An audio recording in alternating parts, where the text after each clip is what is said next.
Hi folks, I'm going to go over the different tail variations. I'll do a video for each one. So this one is for the mouse tail, if you choose to make the little mouse creature. As I said at the end of my last video, how my stitches line up means that I'll single crochet into this next stitch and I'll start creating my tail straight away. If yours doesn't sit bang in the middle here, if it sits over here, you'll need to single crochet a couple to get to the centre, or if you're sitting more over this way, just single crochet around to the other side and do your tail in the centre at the other side. You don't have a back or a front yet until you start adding facial features and ears, so it doesn't matter either way. Okay, so I'm going to single crochet into here. And that is my first stitch, so I will place my stitch marker. My mouse tail, I do a chain of 25.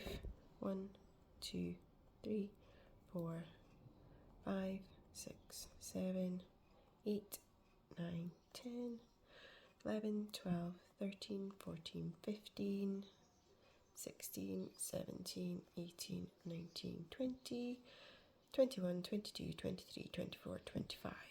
Now I would do your chains quite small because you're going to be slip stitching back along your chain and you might end up a bit ruffly if your chains are too big. So you can see on the front here I've got all my little V's for my stitches. If I flip it over and you look on the back, I've got these little bumps. These little bumps are what we are going to slip stitch into, sorry. So if I turn it over, locate my first bump here, place my hook underneath and create a slip stitch. And then through and another slip stitch. And just keep doing that the whole way around, just going under those little back bumps. All the way back down to the bottom. And this creates an almost sort of cord tail rather than if you were to go into the top loop of your chain on the side, it would be a bit wider and a bit floppy and not achieve the appearance that I am aiming for you to have.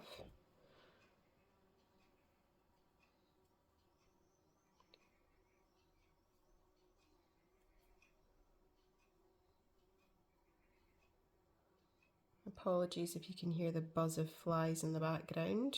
It's the only disadvantage of when the nice weather comes is it brings all the bugs with it. You might notice as well that I am just doing my usual yarn over my hook for this because I'm working a slip stitch and stitches aren't going to be worked in on top of this. Doesn't make a difference. I don't actually think I've tried to do yarn under. It might be too fiddly and your yarn might keep falling off your hook. So yarn over for here is absolutely fine. If you're just new to the yarn over, yarn under method, it'll take you a little while to dip between the two. And you can just stick with yarn under if you find it nice and simple. It's absolutely no problem. And that gets me to the end of my mouse tail. And then all I'll do, single crochet with the yarn under method into the next stitch and then each stitch around. If you wanted, you can make the tail longer. It's completely up to yourself. 25 chains is just a guide, and that is the mouse tail.